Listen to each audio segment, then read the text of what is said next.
আসসালামু আলাইকুম সম্মানিত দর্শক শ্রোতা, আজকের বিষয় হচ্ছে তারেক রহমানকে প্রধানমন্ত্রী, রাষ্ট্রপতি বানাবেন ডক্টর মোহাম্মদ ইউনূসকে, আর উপপ্রধানমন্ত্রী হবেন এ, জামাত ইসলামের আমির, নায়েবে আমির, না আমিরে নায়েব শফিকুল ইসলাম।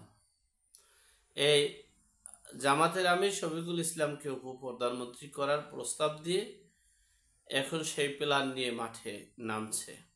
সে বিষয়ে সংক্ষেপে আপনাদের সাথে শেয়ার করছি। দেখেন, গত 8 মাসে প্রায় 40টা রাজনৈতিক দলের আত্মপ্রকাশ হয়েছে। খবর নিয়ে দেখবেন সব কিংস পার্টিরই প্রত্যক্ষ পরোক্ষভাবে লোক। তারা সেই কিংস পার্টির সেই বহু রাজনৈতিক দল যে ঘোষণা আত্মপ্রকাশ করেছে, তারা একটা প্রস্তাব দিয়েছে যে একটা জাতীয় সরকার গঠন করা হোক, সেখানে প্রধানমন্ত্রী তারেক রহমান, রাষ্ট্রপতি ডক্টর মোহাম্মদ ইউনূস, উপপ্রধানমন্ত্রী হবেন জামাত ইসলামের আমির শফিকুল ইসলাম। এইভাবেই তারা একটা প্রস্তাব দিয়েছে। সেই প্রস্তাবটা সংবাদ সম্মেলনের মাধ্যমে দাবি করেছেন একটা রাজনৈতিক দল হলো জাতীয় নাগরিক আন্দোলন ও সংহতি, না জানি কি একটা রাজনৈতিক দল, আমি নামটাম শুনিনি, এই প্রথম শুনলাম। এটা নাকি মে মাসে না এপ্রিল মাসে, না জানি মে মাসের প্রথমে নাকি প্রকাশ পেয়েছে, আত্মপ্রকাশ পেয়েছে। তারা একটা প্রেস ব্রিফিং করলো, প্রস্তাব দিল যে জাতীয় সরকার গঠন করা হোক। সেই প্রস্তাবের জন্য তারা এই মাঠে নামছে প্রস্তাব নিয়ে।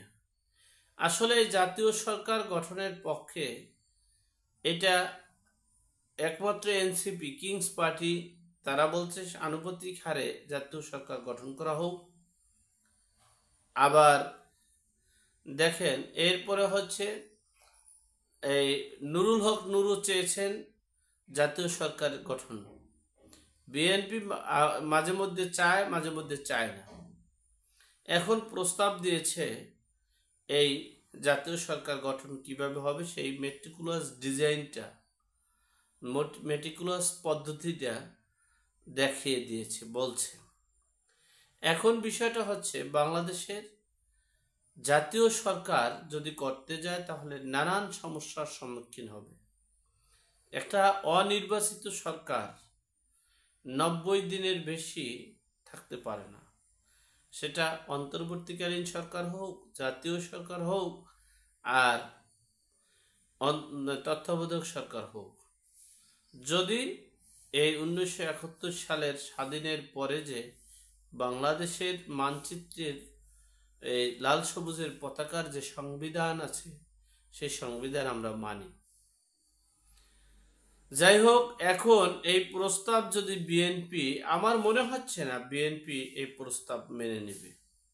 কারণ হচ্ছে আওয়ামী লীগ তো গর্তে, সেখান থেকে বের হবে, বের হয়ে নির্বাচন করবে, ক্ষমতায় যাবে, এরপর প্রধানমন্ত্রী হবে, বহুত সময় বাকি। যদি এখন নির্বাচন দেয় এই মুহূর্তে, তাহলে বিএনপি এককভাবেই সংখ্যাগরিষ্ঠতা অর্জন করবে।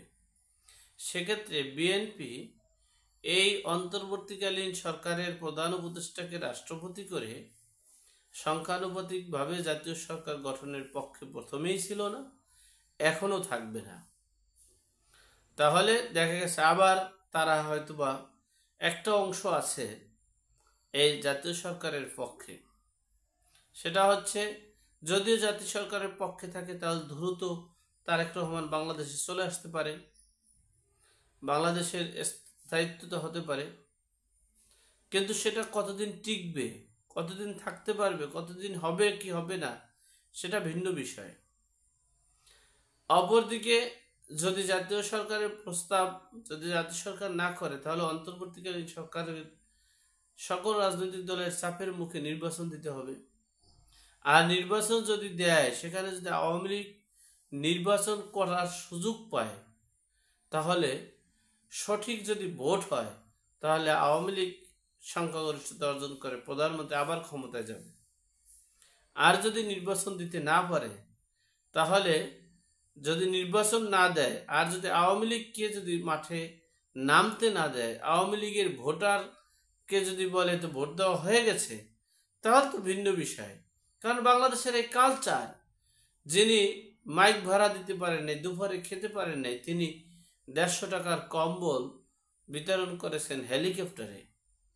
তাহলে সেখানে এটাই স্বাভাবিক, এটাই বাস্তবতা, এটাই সত্য। যাই হোক, সর্বোপরি কথা হচ্ছে এখন দেখার বিষয় বিএনপি কি জাতীয় সরকারের পক্ষে থাকবে নাকি বিপক্ষে থাকবে, সেটাই দেখার বিষয়। তবে আমি মনে করি এই প্রস্তাবগুলো আসছে, পিনাকি ভট্টাচার্য তিনি যেভাবে দিক নির্দেশনা দিচ্ছে, এনসিপি সার্জিস আলম সেটাকে মাঠে খাওয়ানোর জন্য মানে পদক্ষেপ নেয়। এরপরে যারা এই লতাপাতার মতো যারা রাজনৈতিক দলের মানে কিভাবে বেরিয়ে উঠছে, সেই রাজনৈতিক দলগুলো যদি তখন সেটাকে আবার বিভিন্নভাবে ট্রাই করে সরকারের আনুগত্যতা পাওয়া, সরকারের ছত্রছায়ায় কিছু টাকা পয়সা লুটপাট, নৈরাজ্য, দখলবাজিত্ব ক্ষমতা পেতে পারে, সেজন্য তারা বিভিন্নভাবে বিভিন্ন পদক্ষেপ নিয়ে থাকে।